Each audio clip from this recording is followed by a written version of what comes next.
नमस्कार दोस्तों, स्वागत है आप सभी लोगों का एयरलाइंस और ट्रैवल से जुड़ी हुई आज की इस इम्पोर्टेंट वीडियो में। रोजाना की तरह हम फिर से आज यहां पर आपको एयरलाइंस और ट्रैवल से जुड़ी हुई कुछ बेहद ज़रूरी और काम की खबरें बताने वाले हैं। तो बिना किसी देरी के वीडियो शुरू करते हैं और सबसे पहले यहाँ पर जान लेते हैं यूके के पैसेंजर्स के लिए। जी हाँ दोस्तों, यदि आप यूके के लिए जाना चाहते हैं तो अभी भी भारत और यूके के बीच में फ़्लाइटें ऑपरेट हो रही है। यदि आप किसी भी समय में ट्रैवल करने वाले हैं तो आप अपना ट्रैवल जल्दी से जल्दी पूरा कर लें, क्योंकि भारत में बढ़ते हुए कोरोना वायरस के खतरे को देखते हुए अभी भी यूके की सरकार ने भारत से अपनी उड़ानों को बंद नहीं किया है। लेकिन यूके ने यहाँ पर पाकिस्तान, बांग्लादेश, फिलीपींस ऐसे सभी देशों के साथ यहाँ पर फ़्लाइटों को बंद कर दिया है। यहाँ पर आपको बताना चाहेंगे कि पाकिस्तान की एयरलाइंस कंपनी ने यहाँ पर यूके की सरकार से रिक्वेस्ट किया है कि उसको 4 से 5 दिन और अनुमति दी जाए और भी फ़्लाइटों को ऑपरेट करने की परमिशन दी जाए, जिससे कि वो फंसे हुए लोगों को यूके से पाकिस्तान में ला सके और जो लोग पाकिस्तान से यूके में जाना चाहते हैं वो लोग ट्रैवल करके जा सकें। अभी देखना ये रहता है कि यूके की सरकार क्या यहाँ पर पाकिस्तान एयरलाइंस को परमिशन देती है या फिर नहीं। मतलब कि फ्रेंड्स, कुल मिलाकर अभी पाकिस्तान के ऊपर प्रतिबंध लगा है, भारत के ऊपर नहीं लगा है। तो आप इसका फ़ायदा उठा सकते हैं और यूके के लिए आप अपना ट्रैवल जल्दी जल्दी पूरा कर सकते हैं। अगली अपडेट की तरफ चलते हैं और अगली अपडेट जो आ रही है वो यहाँ पर भारत में लॉकडाउन और यहाँ पर लगे हुए नए प्रतिबंध को लेकर आ रही है। जैसा कि आपको पता है कि भारत में कोरोना वायरस अब काफ़ी तेज़ी से फैल रहा है। रोज़ाना बेसिस पर 1 लाख से भी ज़्यादा कोरोना वायरस के केसेस रिपोर्ट किए जा रहे हैं। ये पहली बार है जब साल 2021 में इतने बड़े लेवल पर कोरोना वायरस फैल चुका है। इस खतरे को देखते हुए यहाँ पर भारत सरकार की तरफ से साफ साफ बोल दिया गया है कि अगले 2 से 3 सप्ताह काफ़ी इंपॉर्टेंट रहने वाले हैं, जिसमें ये बात का डिसीजन लिया जा सकता है कि भारत में ट्रैवलिंग किस तरीके से रहने वाला है। आपको बता दें कि इन सभी न्यूज़ को देखते हुए भारत में डोमेस्टिक फ़्लाइटों से ट्रैवल करने वाले लोगों की संख्या में काफ़ी ज़्यादा गिरावट देखने को मिल रही है। जो नंबर यहाँ पर मार्च महीने में 3 लाख के आसपास होता था, अब वह पैसेंजर्स की संख्या गिरकर यहाँ पर रोज़ाना बेसिस पर 2,50,000 और 2 लाख के आसपास पहुँच गई है। यानी कि अब पैसेंजर जो हैं एयरलाइन से ट्रैवल करने से बच रहे हैं। इसका दूसरा कारण भी है कि हर राज्य ने यहाँ पर अलग अलग नियम लगा दिए हैं। जैसे कि यदि आप गुजरात जाते हैं, असम जाते हैं और भी कई राज्यों में यदि आप ट्रैवल करते हैं तो आपको अपने साथ कोरोना वायरस का नेगेटिव रिपोर्ट लेकर जाना ज़रूरी है। इन सभी कारणों से लोग अब ट्रैवलिंग को अवॉइड कर रहे हैं और लोग घरों में ही रहना पसंद कर रहे हैं। तो फ्रेंड्स, ये थी कुल मिलाकर अपडेट भारत में डोमेस्टिक पैसेंजर्स को लेकर। आगे बढ़ते हैं और अगली खबर जो आ रही है वो यहाँ पर ऑस्ट्रेलिया और न्यूजीलैंड की उड़ानों को भी लेकर आ रही है।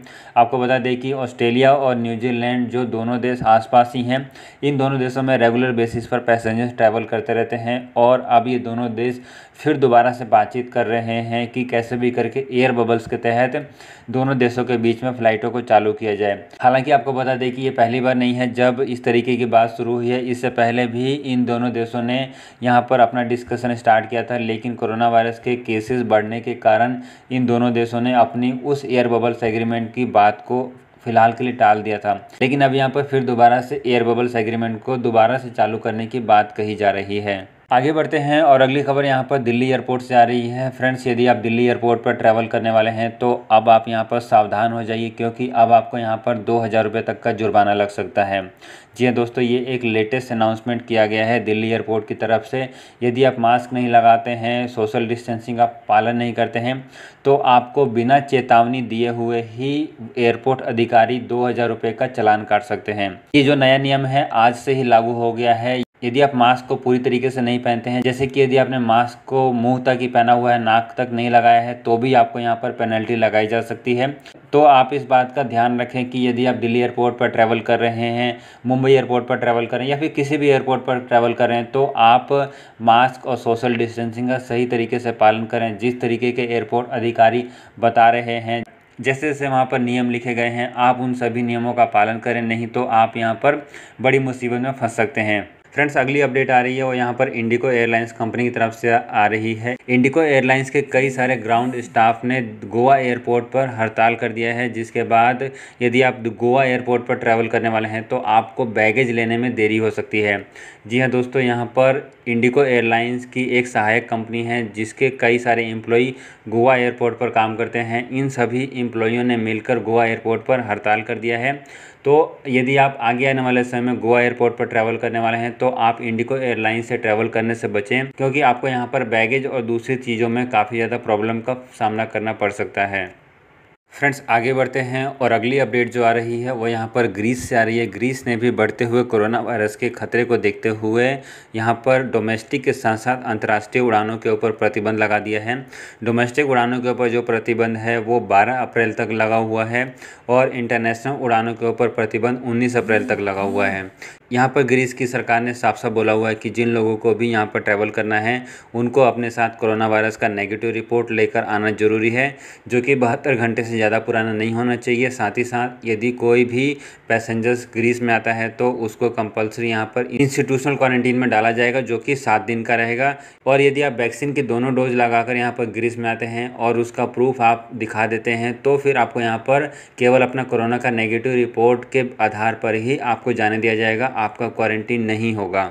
इसके अलावा फ्रेंड्स आगे बढ़ते हैं और अगली खबर यहाँ पर आईटा के ट्रैवल पास को लेकर आ रही है और कई सारे एयरलाइंस कंपनियों ने इसकी टेस्टिंग भी कर ली है। लेकिन अभी सबसे बड़ी बात है कि इस आईटा के ट्रैवल पास को सभी देशों की तरफ से अनुमति मिलना ज़रूरी है। यहाँ पर एक अच्छी खबर ये आ रही है कि सिंगापुर पहला ऐसा देश बना है जिसने कि आईटा के ट्रैवल पास को मंजूरी दे दी है। यानी कि यदि आप सिंगापुर में ट्रैवल करने वाले हैं और आप अपने फ़ोन में आईटा का ट्रैवल पास इंस्टॉल करते हैं, उसमें अपना पूरा हेल्थ की सारी जानकारी दे देते हैं और आईटा जो है उसको वैलिडेट कर देता है, तो फिर आपको यहाँ पर अपने साथ कोरोना वायरस का नेगेटिव रिपोर्ट लेकर ट्रैवल करने की ज़रूरत नहीं है। और भी कई तरह के बेनिफिट आपको मिल सकते हैं, क्योंकि यहाँ पर सिंगापुर की सरकार ने इस ऐप को जो भी आईटा के द्वारा बनाया गया है उसको मंजूरी दे दी है।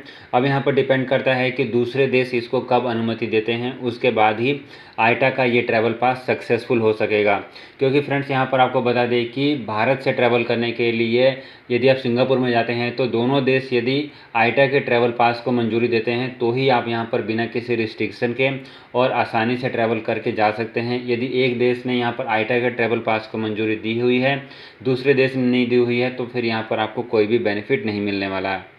इसके अलावा आपको बताते चले कि आईटा का ये ट्रैवल पास सिंगापुर में 1 मई से लागू हो जाएगा। यानी कि 1 मई से ये पूरे के पूरे नियम जो हैं आईटा के ट्रैवल पास से आप ट्रैवल करके जा सकेंगे। इसके अलावा फ्रेंड्स वीडियो के आखिरी में यहाँ पर सऊदी से वीज़ा को लेकर अपडेट ले लेते हैं। तो फ्रेंड्स आपको बता दें कि सऊदी अरेबिया में ट्रैवल करने वाले लोगों के लिए वीज़ा स्टैंपिंग शुरू हो गया है और ये वीज़ा स्टैंपिंग भारत में दिल्ली के साथ साथ मुंबई में भी चालू हो गया है। तो फ्रेंड्स यदि आप सऊदी अरेबिया के लिए ट्रैवल करना चाहते हैं और आप नए वीज़ा पर ट्रैवल करना चाहते हैं तो फिर आपको यहाँ पर कोई भी प्रॉब्लम नहीं होने वाली है।